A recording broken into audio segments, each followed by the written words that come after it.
So while we were at the Queen Victoria Museum talking to David, he came up with a very interesting point, and that is that maybe thylacines predated more upon the Bennett's wallaby than the paddy melon.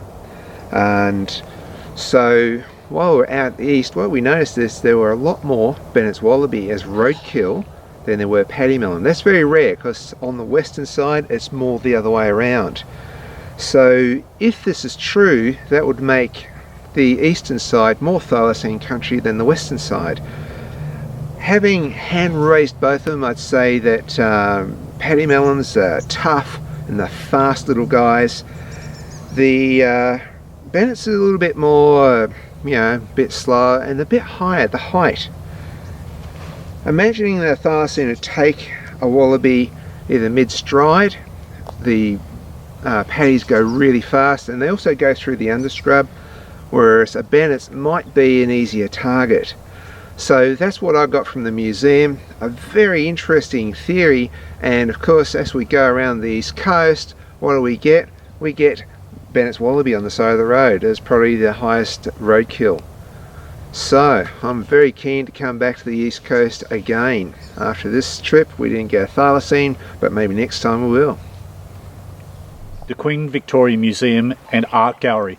What a fantastic exhibition that they have there, the Precious Little Remains Thylacine exhibition. Now there are a couple of things that I really liked about the museum. Firstly, David Maynard was really across the topic. He'd done a lot of research to support the book that they'd put together and the construction of the exhibit. The other particular piece of information that they had there was a map of Tasmania with all of the previous expeditions that had been conducted over the years. Now that was interesting because the O'Malley and Griffiths investigation was highlighted on that particular map, and what those particular gentlemen did was that they went out to the general public and asked for thylacine related information. Now they were quite surprised that most of the witnesses that came forward were from northeast Tasmania, whilst the government at the time was focusing on western Tasmania and southwestern Tasmania. So that particular map and that particular set of information has, I guess, really piqued my interest about what could be happening in northeast Tasmania. We went to the government files. There's a plethora of information from the government in northeast Tasmania, particularly in the 1990s, and also a pretty recent sighting from 2015. Bill, our Thylacine road trip is coming to an end for this particular trip. We often use the Skeptometer in TRU to assess where we are in terms of our level of skepticism. Is the Thylacine out there or is it extinct? 0 being no, it's definitely gone. 10, 100% it's out there. After this trip, after the things we've seen in western Tasmania, northeast Tasmania, where are you now on the Skeptometer? Well, I was very doubtful about the northeast because we haven't had really many sightings there in recent times. However, looking at the lay of the land, I'm absolutely more positive about the northeast of the state and would like to do more research here. I'm going to really sit on the fence here and say 50-50 across the whole of the state. Yeah. Maybe they're here, maybe they're not. I certainly believe that the date of the extinction was very close. I think we're looking at 80s, possibly even 90s that this animal had become extinct, if it is extinct.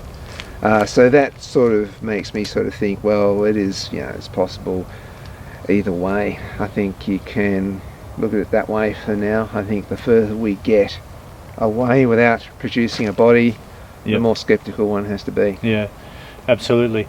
So personally, my expertise is in computer science and the analysis of data, and I was equally skeptical about northeast Tasmania. I thought that if they were going to be anywhere, it was going to be western Tasmania, southwestern Tasmania. That's where the bulk of our sightings come from. But when we look at, say, the sighting that we investigated at Hatfield versus the sighting that we investigated on the outskirts of Scottsdale, Swansea, that sort of general area, they're pretty comparable in terms of the level of detail and even the description that had, you know, a fleeting glance of a thylacine on the side of the road. So all other things being equal, I would be saying that there's an equal chance that they're in Western Tasmania versus northeastern Tasmania. Yeah, look, you know, like I like south and west and even northwest Tasmania for the habitat, because there's so much of it, heaps of it. What I like about the east now, because it's a very different habitat from that side, the east now, the whole idea of Bennett's wallabies has intrigued me, and I'd like to do a bit more further research into the dynamics of, say, Bennett's wallabies versus paddy melons, and the idea that may be the main food source for thylacines. Yeah. So Skeptometer, 0 to 10, where are you? Oh, I'm agnostic on this. I'm sitting around the middle somewhere. Okay, 5. Well, personally, I think I'm still around the 2. So that's saying 20% chance that they're still out there. But like you, I think that the last thylacine didn't perish in a Hobart Zoo in 1936. I think that there's at least circumstantial evidence that they were around up until the 1980s. We heard from the people at the Queen Victoria Museum and Art Gallery. They estimated 1950. So could they have held on even longer to the present day? Well, yeah, and I think we've got good reports from the 80s. We've got our cast from supposedly from the 80s, which I am pretty sure is. I tend to think that they were around there in the 1980s, and that's sort of what makes me sit on the fence today. The fact that they are so recent that they may have become extinct, that, well, maybe they are still extant. Yeah. All right, look, I think that as we wrap this particular series up, I think we need to go back, do some more research, and look under the covers even more if we're going to find this elusive animal. Yeah, and the other thing is Tasmania is just full of great stories about them too, so unearth some of those stories too, which may have a bearing on the present. Yeah, and I think ideally we'd like to spend more and more time out in the bush, and there's plenty of great places in Tasmania that we couldn't get to on this particular road trip. You know, for the want of more time and I guess the dollars to actually do the research, I think that's the only thing that we're lacking at the moment. I think we've got the skills, we've got the equipment, it's just time in the field that we need. Well, this is true, and I'm in for the long haul. Yep. I can see myself doing this for years to come, so whether it's my own money or somebody's going to pay me to do it, either way I'm going to try and get it done. Yeah, it's just unfortunate, I guess, that we have day jobs that we've got to get back to, right? True, yeah. All right, okay, let's get out of here. Okay. All right, so the real question is, Luke, where do you sit on the Skeptometer? It'd be a hard 2. Hard 2, why? Hard to what? Hard 2, why? Hard 2 because just seeing how big the state is, the amount of area that's out there, that just you can't completely wipe something off and just say it's not there, because you're never going to be able to personally see 100% of the country. But all the evidence we have so far is very inconclusive, and so you can't put much scientific stock in that. So yeah, I'd say a hard 2. I'm not writing it off, but I'd be very surprised. So you're going to join us again on our next Thylacine expedition, Luke? Maybe. Depends if Bill's ready to cuddle again. Bill's always ready to cuddle. But don't tell anyone. We won't tell anyone. What happens on the road trip stays on the road trip. I really hope you enjoyed watching the 12-part series of the Thylacine road trip. We certainly enjoyed presenting it and investigating it and researching it. There's a couple of parts that were my favourite bit, and that was the historic hut near the Vale of Belvoir.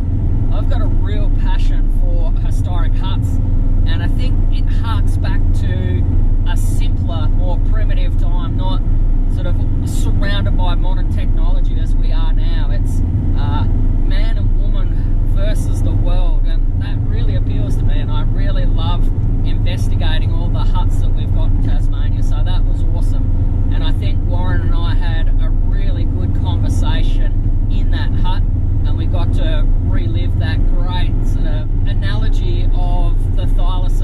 coming in and eating the curds from the pig trough. That was a real highlight for me. The other bit I really enjoyed was the Hatfield sighting, and I love that part of Tasmania. That's an absolute beautiful bit of this otherwise gobsmackingly awesome state. The thing that surprised me was using the Blackview dash cam. People always talk about the idea that we don't have any evidence. We're surrounded by very high-def cameras, and that is a top-of-the-range dash cam that Warren provided, and we got nothing from it. So it doesn't matter if you've got a 4K high-def or ultra-high-def dash cam, you're potentially not going to get the footage that you're after.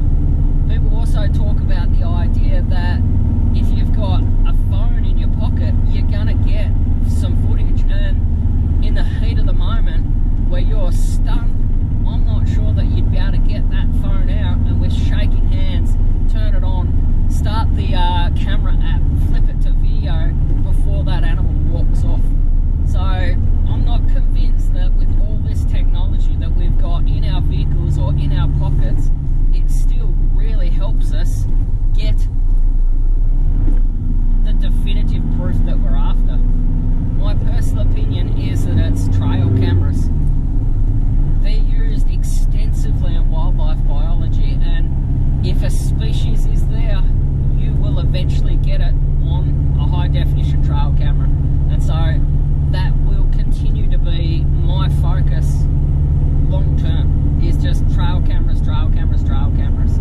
I don't think you're going to get the definitive proof by just walking around or driving around with a dash cam, unfortunately. Pity it's not that easy.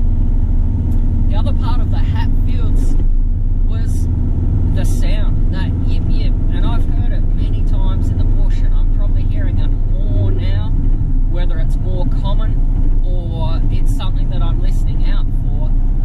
I'm convinced it's a larger animal at a distance rather than a smaller animal close in. So for me, that rules out the idea that it's sugar gliders. And that part of Tasmania where Hatfields is, it's not renowned for the right forest type to have sugar gliders. It's not to say that they're not there, but they're not going to be particularly common in the wrong habitat type. I think we need to investigate a little bit more the idea that it's deer.